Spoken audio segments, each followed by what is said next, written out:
As Next 15 has grown historically, we've been a business that has grown organically. We've been a business that's reinvested a large proportion of its profits back into growth.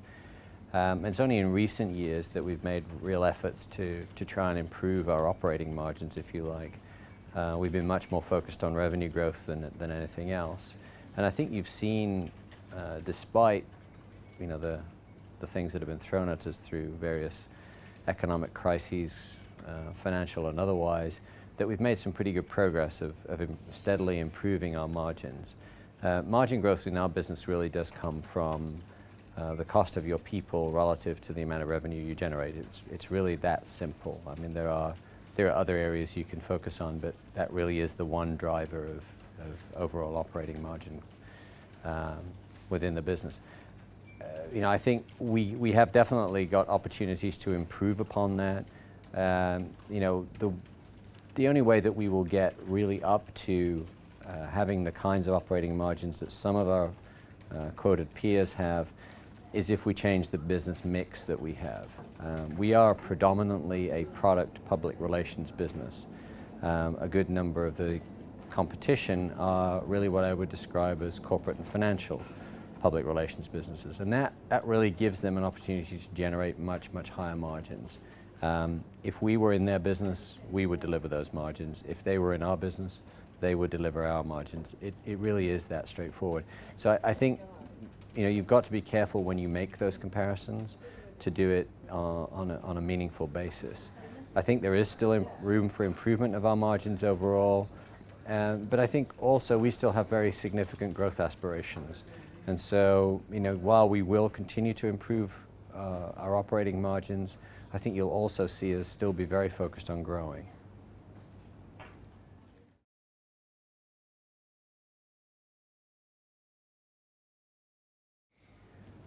The business that currently is growing somewhere around 7-8% on an organic basis. If you look at it globally, that's probably a little bit misleading because some parts of the business are obviously growing better than others. Mainland Europe, for example, isn't really showing much growth at all. The UK is somewhere around 4%, something like that. North America and Asia are growing faster than that. They're sort of up in the 9-10% growth rate. And even then, when you break it down within the individual businesses, you've got some businesses that are growing even faster than that overall. Certainly, if you look particularly at our Beyond business, our digital business, that is growing at a very high growth rate. Admittedly, it's a pretty small business.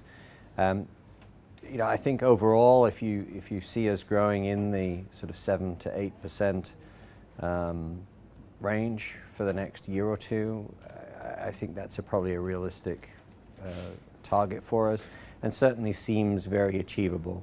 We're not a huge organization, so delivering that kind of growth should be possible. And certainly with the customer base that we have, which is now very broadly split across both technology and non-technology, there's every reason why we should be able to deliver that growth. We're not a company that has high dependency on one particular customer. We have over 20 customers who spend more than $1 million a year with us.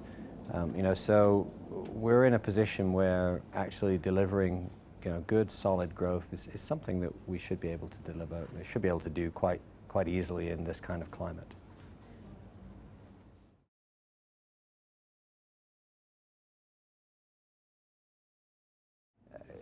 It's interesting to look at how we've performed in North America, how we've performed in the UK, how we've performed in Asia, and it'd be tempting to say that we've rebounded best in the areas where the economy has rebounded best, and overall that there is some truth to that.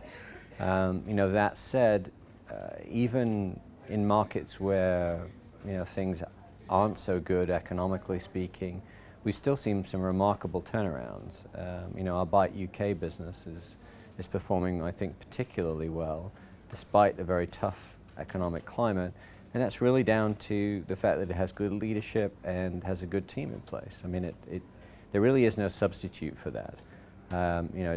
the economy will only help you so far. Having good management and good product set, and good people doing good execution, there really is, as I say, no substitute for having that in place. I think obviously we're seeing incredible growth within business wherever we're offering digital services, and the parts of our businesses that have embraced digital the most are seeing the fruits of that already. I think you'll see more investment in digital in the next year, and hopefully you'll see more parts of the business experience high growth as a result.